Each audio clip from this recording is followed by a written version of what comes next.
चौथे चैप्टर गतिमान आवेश एवं चुंबकत्व का 16वां क्वेश्चन देखेंगे।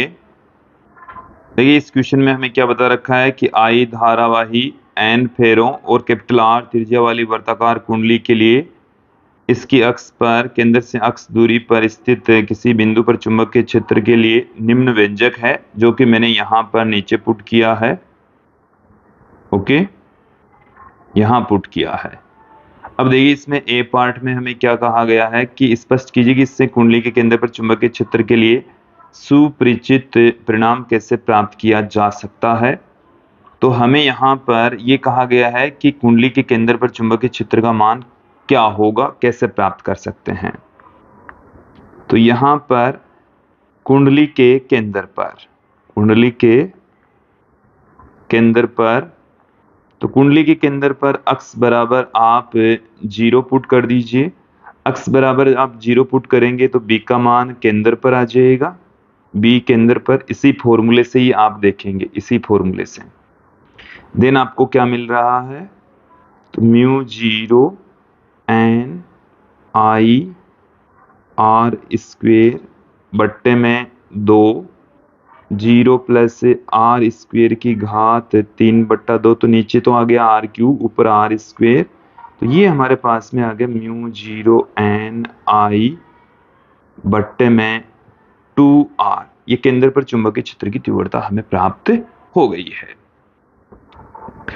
अब देखिए हमें इसके बी पार्ट में क्या कहा गया है कि बराबर त्रिज्या कैपिटल आर एवं फेरों की संख्या कैपिटल एन वाली दो वर्ताकार कुंडलियां एक दूसरे से स्मॉल आर दूरी पर एक दूसरे के समांतर अक्ष मिलाकर रखी गई है। दोनों में समान विद्युत धारा एक ही दिशा में प्रवाहित हो रही है। कि दर्शाइए कि कुंडलियों के अक्ष के लगभग मध्य बिंदु पर एक बहुत छोटी दूरी के लिए, जो कि कैपिटल आर से कम है, एक समान है और चुंबकीय क्षेत्र का मान ये है। तो देखिए बी पार्ट में हमें चुंबकीय क्षेत्र की जो वैल्यू है वो हमें क्वेश्चन में दे रखी है कि बी बराबर 0.72 mu 0 N I upon R find out करनी है। चलिए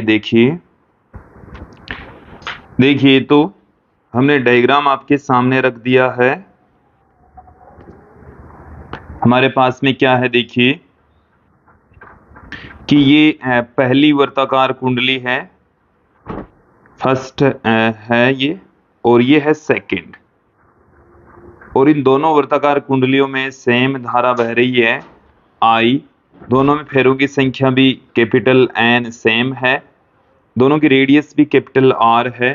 और देखिए इस फर्स्ट कुंडली के कारण से चुंबकीय क्षेत्र क्रिएट होगा वो इस कुंडली के नजदीक की ओर, और उस कुंडली का जो चुंबकीय क्षेत्र है इसको हम कह दे B1 से, बिंदु P है वो इनके केंद्र O1 से r/2 दूरी पर और O2 से भी r/2 दूरी पर है। अब देखिए दूसरी वाली कुंडली के कारण से जो चुंबकीय क्षेत्र होगा वो भी उसी डायरेक्शन में होगा, B1 और B2 की डायरेक्शन सेम होगी। तत्पश्चात बिंदु P पर जो चुंबकीय क्षेत्र होगा वो इन दोनों के सदिश योग के बराबर होगा। ओके, तो यहां पर बिंदु P पर जो कुल चुंबकीय क्षेत्र है वो अलग अलग कुंडली के कारण से उत्पन्न चुंबकीय क्षेत्रों के योग के बराबर होता है।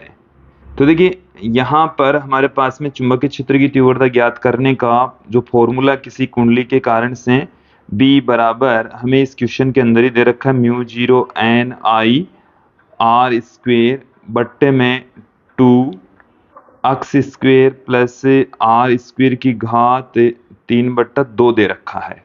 तो यहां पर हम इनकी वैल्यू पुट कर देते हैं। अक्स की जो वैल्यू है वो है r/2, अक्स बराबर क्या है r/2, तो B1 का जो मान है वो क्या हो जाएगा mu 0 N I R square बट्टे में 2 r/2 का स्क्वेयर, r/2 का स्क्वेयर, तो r स्क्वेयर बट्टे में 4 प्लस r स्क्वेयर और इसकी घात है 3/2। सेम चुंबकीय क्षेत्र B2 की वजह से उत्पन्न होगा तो इसको हम 2 से मल्टीप्लाई कर देते हैं।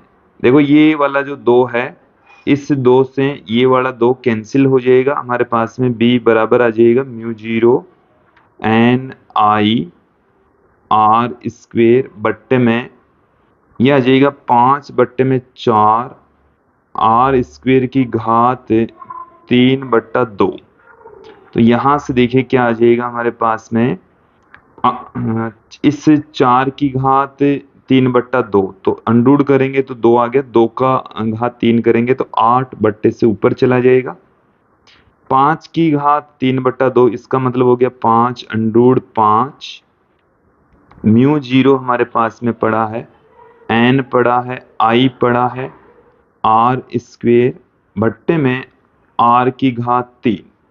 और देखिए जब यहां से आप इसे कैलकुलेट करेंगे तो हमारे पास में इसका जो मान है वो 0.72 प्राप्त होगा।